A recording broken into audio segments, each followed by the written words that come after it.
Bueno, como decíamos recién, primer tema de esta noche tiene que ver con este despegue que está sucediendo de los amigos de Alberto Fernández que muy rápidamente los van dejando solos, está quedando solo.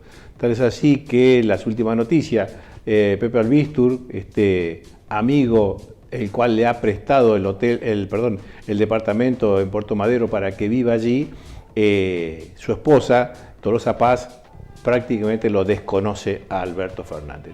Dato sumamente llamativo, porque hasta hace muy poco tiempo, en las elecciones pasadas, era su principal referente y por supuesto su candidato a presidente. Hoy prácticamente lo está desconociendo. Quien lo ha desconocido y de una manera muy llamativa es Pablo Echarri, un personaje en la televisión que, según dicen aquellas personas que conocen, tuvo mucha amistad con Alberto Fernández y también recibió por parte del Estado, del Inca y de otras instituciones dinero para financiar películas, y esto seguramente hizo que estas amistades sean cada vez más fuertes. Retirado de la función pública, Alberto Fernández, y con los juicios, con el juicio y con el escándalo mediático, prácticamente no le está quedando amigos. Así que también otro que se ha despegado recientemente es Leandro Santoro. Fue candidato a jefe de gobierno porteño y él decía que la amistad con Alberto era tal que a cualquier hora del día, noche que lo llamase, Alberto le contestaba. Bueno, ahora también Lisandro Santoro desconoce la amistad que tenía con Alberto Fernández. Dato curioso, ¿por qué pasa esto cuando uno pierde las elecciones y va quedando solo en el camino? Aquellos que decían ser los acólitos, los allegados, terminan dejándolo abandonado y haciendo leña del árbol caído. Así que vamos a ver rápidamente este video, es corto, y vamos a verlo, a ver qué decía Pablo Echarri con respecto a Alberto Fernández. Así como un día te vende la candidatura de Alberto, presidente, con argumentos incontrastables, vos lo escuchés y lo voy a votar Alberto. Otro día es capaz de llevarlo de la mano hasta la guillotina política, el cementerio, sin ponerse colorado, sin que se le mueva un músculo, y entonces sí, después, callar. Alberto es el hombre que necesitábamos, no tengo duda. Pero sabíamos que no era la mejor opción, ¿no? Yo siento que Alberto es el representante justo. Lo veíamos y obviamente lo expresábamos de forma privada. Y bueno, y ahora lo estamos expresando de forma pública. Alberto tiene para mí la ecuanimidad, la energía, la capacidad, el equipo. No solamente repudiamos y repudio en lo personal, sino que aprovecho todo esto para decir toda la mierda que fue el gobierno de Alberto.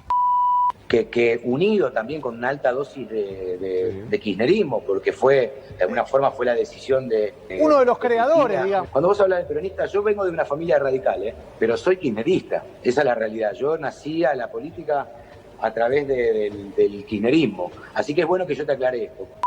Los peronistas somos bastante orgánicos. Y tratamos de discutir de forma interna, ¿no? Y las críticas las hacemos de puertas para adentro. Pero soy kirchnerista.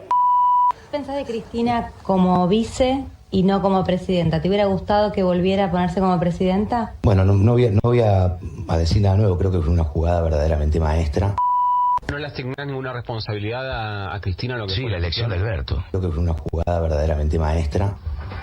La elección de Alberto. A mí me parece que Alberto verdaderamente es una cabeza en ese sentido que genera hacia afuera y hacia adentro también esa necesidad de diálogo y de concertación que es vital para poder construir ese país.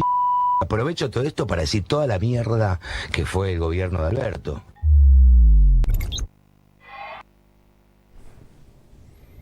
Bueno, ahí está, la construcción de un relato que da cuenta de cómo te están vendiendo un candidato y que finalmente al final del camino, este tema, bueno, cae por su propio peso. El problema es cuando uno cae en desgracia, hay muy pocas personas que tratan de ayudarte, de levantarte. De hecho, a Alberto Fernández prácticamente no le ha quedado casi nadie. Y esto tiene que ver con, bueno, estos problemas que se han suscitado, uno por el problema de violencia de género, pero también el otro que tiene que ver con la acusación que va en marcha con respecto a los brokers de seguro, Banco Nación y ANSES. Tema muy delicado que sigue su curso en la justicia y que cada vez lo compromete mucho más a Alberto Fernández, al expresidente, y también a los restantes miembros del gobierno nacional que facilitaron todos estos negocios que aparentemente son ilegales por los altos intereses que se cobraban. Así que veremos qué pasa con esto, pero lo cierto es que en este caso tan, bueno, pragmático y tan claro como Pablo Echarri se desdice. Pero después, en el segundo video, muestra también otro aspecto de cómo vota, en este caso el kirchnerismo, cuando tiene que votar a alguien. Vamos a verlo. Fingimos un poco de demencia. Hay que estar loco para votar, según Pablo Echarri, a esta gente. Bueno, yo no soy quien para juzgar cómo vota cada persona, solamente analizo los dichos, en este caso de Pablo Echarri, haciendo referencia a que hay que estar loco para votar al kirchnerismo. Bueno, en palabras de Pablo Echarri, esto fue lo que dijo. ¿Lo vemos, señor director? Con la salida a la luz de esta cuestión familiar, ha detonado el enorme disgusto que nosotros tenemos con la gestión de Alberto Fernández. No solamente repudiamos y repudio en lo personal, sino que aprovecho todo esto para decir toda la mierda que fue el gobierno de Alberto, con sus decisiones timoratas y conservadoras. Fue el topo que se introdujo dentro de un sistema determinado para hacerlo colapsar. Fingimos un poco de demencia a la hora de votar. Fingimos un poco de demencia a la hora de votar. Y bueno, claramente esto lo único que hace es elevar la vara del asco, ¿no? O sea, donde ya ni siquiera yo me guardo en decir las cosas que digo. Hasta ahora... Bueno, lo dice Pablo Echarri, no lo estoy diciendo yo. Decía que se dio cuenta, uso otra palabra, pero yo voy a usar la palabra asco, del gobierno de Alberto Fernández. Mucha gente lo decía, muchos lo decíamos a través de la pantalla. Por supuesto se nos criticaba, se nos decía que éramos desestabilizadores, que éramos parte del mal que le acusaba a la Argentina, por decir las cosas que ahora ellos lo están diciendo. Me parece a mí que un grado de cordura, de sensatez, de pronto le ha llegado a la mente de estas personas, porque se están dando cuenta de que, según palabras de ellos, el gobierno de Alberto Fernández fue un asco. Otras decían que era un usurpador, un ocupa. Lo habíamos mostrado nosotros hace 2 años atrás cuando esto se hacía público. Y bueno, y nadie reconoce que la fórmula era Alberto Fernández, Cristina de Kirchner. Es decir, era una fórmula. No estaba solo Alberto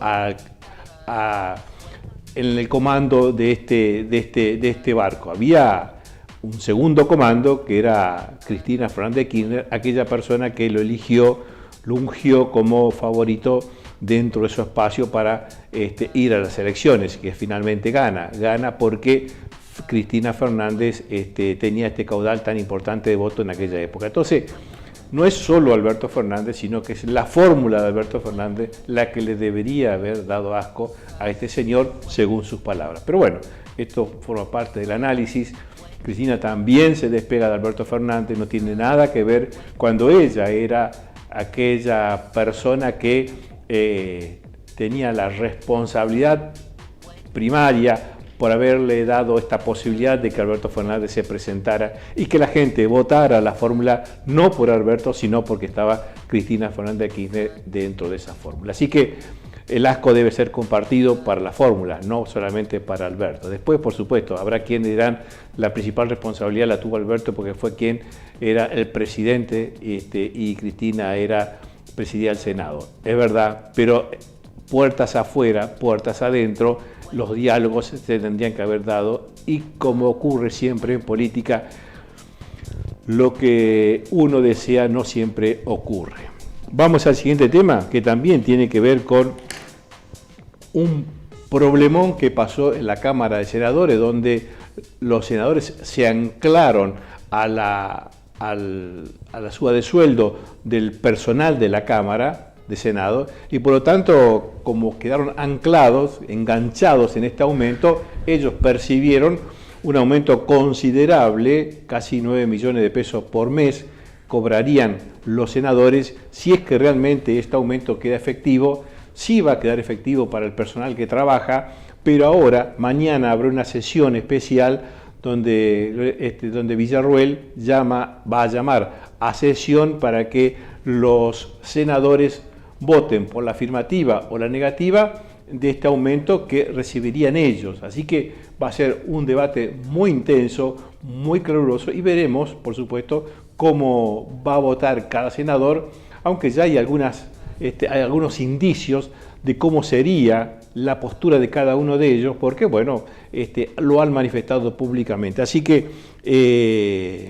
en principio, allí el anclaje ha quedado firme hasta tanto si es que mañana se resuelve derogarlo o que quede efectivo. Así que veremos qué pasa. Vamos a ver un pequeño video, demora solamente 47 segundos, que tiene que ver con esto. Es Adorni, el vocero presidencial, que hace una aclaración de la postura, o más que aclaración, es una afirmación de la postura que tiene el presidente con respecto al tema de los aumentos en sus dietas los senadores nacionales. Vemos, por favor, señor director. La Cámara Alta este año han sesionado 6 veces y su salario ha crecido 300%. En términos de productividad, son seguramente las personas mejores pagas del país. En contraposición, los sueldos del Poder Ejecutivo se encuentran congelados desde el 10 de diciembre. No hubo aumento de sueldo ni para ministros, ni para secretarios, ni para subsecretarios, tampoco, por supuesto, para el presidente de la Nación, quien además ha renunciado, como todos ustedes saben, a su jubilación de privilegio. A muchos aparentemente no les queda bien en claro todavía, a pesar de que ya pasó mucho tiempo, qué es lo que los argentinos votaron por última vez el 19 de diciembre pasado. Bueno, ahí está la explicación de Adorni, muy cortita, por supuesto, saqué solamente el fragmento que hace referencia a este tema. Y bueno, es claro, la postura del presidente no está de acuerdo, el Ejecutivo no está de acuerdo con este aumento que se hicieron los senadores, pero bueno, forma parte de esta división de poderes que existe en Argentina, y veremos realmente si el poder legislativo toma cartas en el asunto, revé la medida realizada y se adecúa a los salarios que se están pagando en el país, sobre todo en diputados que cobran muchísimo menos. Vemos una placa, Sebastián, donde muestra allí está, justamente los senadores acordaron un aumento de sueldo y allí en estas grillas de senadores que votaron aparecen tanto la Unión Cívica Radical con 2, 4, 6, 7, 8 legisladores. Después hay casi todo el bloque del PJ en su versión Unión por la Patria, etcétera, han votado también por el aumento y después están allí junto por el cambio de Salta, de Chubut, que votaron también por la afirmativa, Frente Renovador de la Concordia, 2 de ellos, Arce y Ducat, y después también el resto de los senadores. Así que estas son las personas que votaron por la afirmativa y allí hay una línea roja que se ha corrido porque yo muestro en esta línea 2 senadores nacionales, uno de la Unión Cívica Radical y otro del PJ, Olaya, que está Zimmerman marcado, pero arriba está Olaya, UCR de Paraná, y Cuader, del PJ de Concordia. Estas 2 personas, ambos pertenecen a partidos distintos, pero que han votado por la afirmativa. Bueno, esto es un poco lo que quería mostrar para decir, bueno, que algunos representantes entrerrianos también se sumaron a esta necesidad, llamémosle así, de aumentarse los sueldos de una manera poco empática con el resto de los ciudadanos argentinos. Yo quería también decir en pocas palabras que va a haber próximamente elecciones el año que viene y allí hay que renovar las bancas, y me tomé el trabajo de quién estarían renovando las bancas para el año que viene. Bueno, vamos rápidamente, lo decimos: Antola Marcela, de la Unión Cívica Radical, renueva las bancas; Atilio Benedetti, UCR, renovaría la banca; Pedro Galimberti renovaría banca; Gagliar, Ana renovaría la banca del PJ, y Ledesma, Tomás, renovaría la banca del PJ. Estos serían los diputados que renovarían la banca el año que viene. Serían 5 diputados y después 3 senadores. Estaría Alfredo De Angeli renovando la banca, Eduardo Cuader renovando la banca, y Estela Maris Olaya también renovando la banca, o por lo menos poniendo su banca a disposición de los partidos, para que después se verá si estas personas encabezan las listas o hay reemplazo de estos que ahora son funcionarios, pero que dentro de muy poco tiempo estará al escrutinio de la gente. Así que a tener presente quiénes son estas personas y cómo votan, porque no habría, en una humilde opinión, que darles una renovación de banca por el desempeño, en muchos casos lamentable, que han tenido como legisladores. Así que veremos qué pasa a futuro, si encabezan las listas o forman parte de las listas, y allí la gente luego decidirá con su voto. Bueno, este es uno de los temas que quería traerlo porque me parecía interesante, y ha estado en los principales portales este tema de quienes han votado a favor del aumento en el Senado. El siguiente tema tiene que ver con Carlos Pagni, periodista sumamente interesante que habitualmente está todos los lunes en Odisea por La Nación Más, y allí, en un programa muy extenso de Carlos Pagni, habla en un fragmento sobre cómo Martín Lustó, presidente de la Unión Cívica Radical, asciende a la presidencia de la comisión bicameral que tiene que ver con, de alguna manera, controlar los presupuestos de inteligencia. Así que es llamativo porque al principio la Cámara de Senadores debe nombrar a una persona para que forme parte de esta honorable Cámara de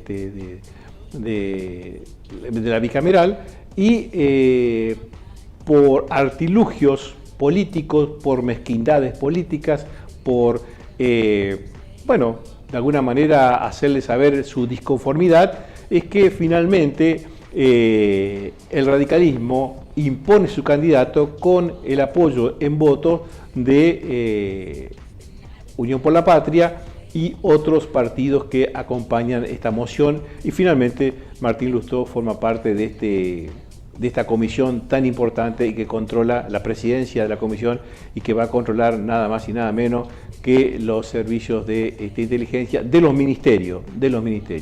Y allí Carlos Pagni se hace una pregunta, y seguramente esta pregunta seguirá estando presente a lo largo de este año, es qué pasa con dos personas tan importantes, Caputo y Bullrich, dos personas sumamente importantes en la vida del presidente y que por enemistades ya manifiestas realmente han generado o han permitido que finalmente Martín Lustó asuma la presidencia de la bicameral.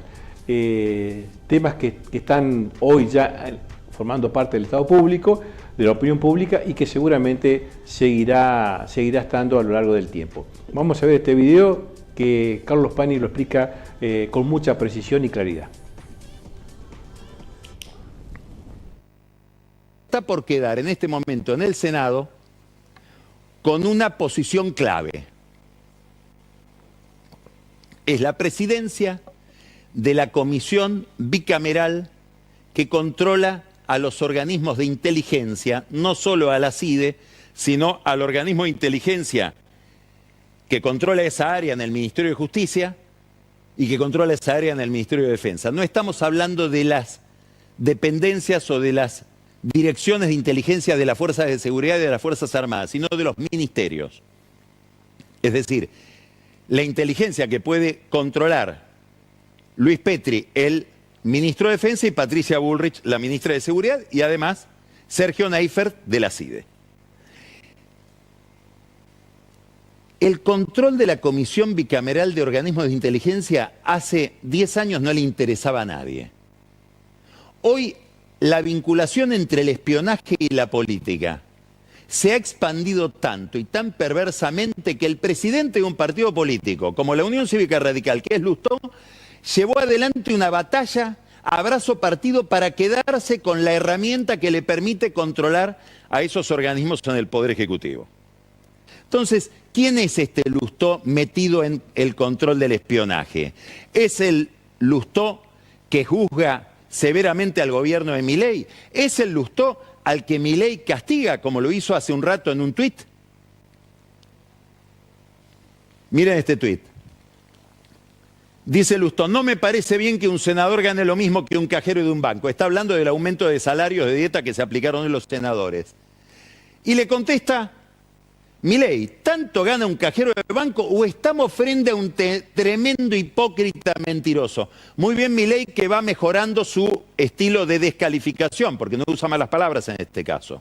Normalmente tiende a insultar con malas palabras, o usa malas palabras de otro, de manera un poco cobarde, retuitea insultos de otro. Mal no en un presidente, mal en cualquier ser humano. Pero lo que me importa es esto. Acá evidentemente Milei lo ve a Lustó como lo otro, lo ve como un rival, lo ve como un hipócrita, tremendo hipócrita mentiroso.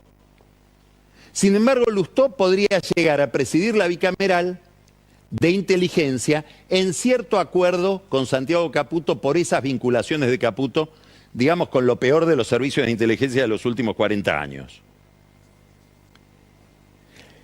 Esto también es el producto de una interna de La Libertad Avanza. ¿Por qué? Porque en su momento el oficialismo en la Cámara de Senadores había elegido al misionero Martín Werling, senador por Misiones, del PRO, para presidir esa comisión. Claro, Werling tiene un problema, está muy ligado a Patricia Bullrich. Entonces daría la impresión de que Santiago Caputo, jefe de la CIDE, de Neifert, dice: yo no quiero que me controle Bullrich. Vamos a postular a otro candidato, Edmundo Cuéllar, peronista de Entre Ríos, que se lo trae, un personaje muy oscuro. La verdad que habrá que ver si Santiago Caputo sabe de quién se trata, tendría que preguntar. Adrián Cochen, un lobista, ligado siempre a negocios muy controvertidos, le presenta a Cuéllar y Caputo dice: vamos a ponerlo a Cuéllar al frente de la comisión bicameral. El peronismo dice no. Así termina llegando Lustó, que podría ser presidente de esa bicameral con los votos kirchneristas. Ahora, ¿quiere decir que Santiago Caputo prefiere a que sea Lustó con el kirchnerismo el que controle los organismos de inteligencia con tal de que no lo controle Patricia Bullrich? ¿Este es el nivel de interna que hay hoy en el gobierno? ¿Es el nivel de interna que hay entre Santiago Caputo y Bullrich, por ejemplo? Bueno, allí está. Muy clara la explicación, donde en principio Carlos Pagni ve esta fractura entre a nivel de La Libertad Avanza a nivel nacional, donde los referentes más importantes que tiene la mesa chica de Milei a nivel nacional, Santiago Caputo y Patricia Bullrich, aparentemente, por dicho de Carlos Pagni, hay una fractura. Nadie quiere que uno o el otro controle o tenga la presidencia de la bicameral de inteligencia. Y por lo tanto un tercero, como es Martín Lustó, por asociación y por apoyo de los bloques kirchneristas y de izquierda y de otras bancadas, finalmente le dan la presidencia a la bicameral de inteligencia. La pregunta que por allí se hacía Carlos Pagni más adelante de este video es ¿a quién va a responder Lustó cuando tenga que responder políticamente a alguien? ¿Será a Patricia Bullrich? ¿Será a Caputo? No lo sé. O a ¿qué decisión tomará al momento o tendrá una decisión propia y por lo tanto se abrirá de este entramado que se está tejiendo entre los ministerios a nivel nacional? Veremos qué pasa y veremos cómo esto se desarrolla con el tiempo. Lo cierto es que aquí es interesante e inquietante que solo a 9 meses o 8 meses de gestión ya esté expuesta esta interna tan, bueno, aparentemente tan insalvable que en los principales referentes nacionales. Una interna que también baja luego a la provincia, porque en la provincia también hay en La Libertad Avanza situaciones que hay que atender, que hay que mirar, que hay que analizar, porque bueno, es un partido que se está formando, un partido que se está gestando, y hay ciertas divisiones que si no acuden rápidamente a solucionar este problema va a traer fracturas que quizás le cueste mucho recuperar a La Libertad Avanza en la provincia de Entre Ríos. Así que este tema lo vamos a estar analizando un poquito más adelante cuando hablemos específicamente del congreso que tuvo La Libertad Avanza en la provincia de Entre Ríos. Finalmente Lustó queda a cargo de la presidencia de la Cámara de la Bicameral de Inteligencia. Veremos cómo se maneja esto y también se aprobó ya el rechazo de este dinero que iría para los servicios de inteligencia, casi 100.000 millones de pesos, y que ahora falta, hay que esperar cómo se vota en Senado para ver si se deroga o no esta parte del DNU y de estos aumentos que el gobierno por decreto le dio a los servicios de inteligencia. Un dinero que hace falta en muchos lugares, pero que, bueno, por decisión del gobierno ha ido a parar a los servicios de inteligencia. Nosotros vamos a una pequeña pausa y ya seguimos con la información en el ámbito provincial.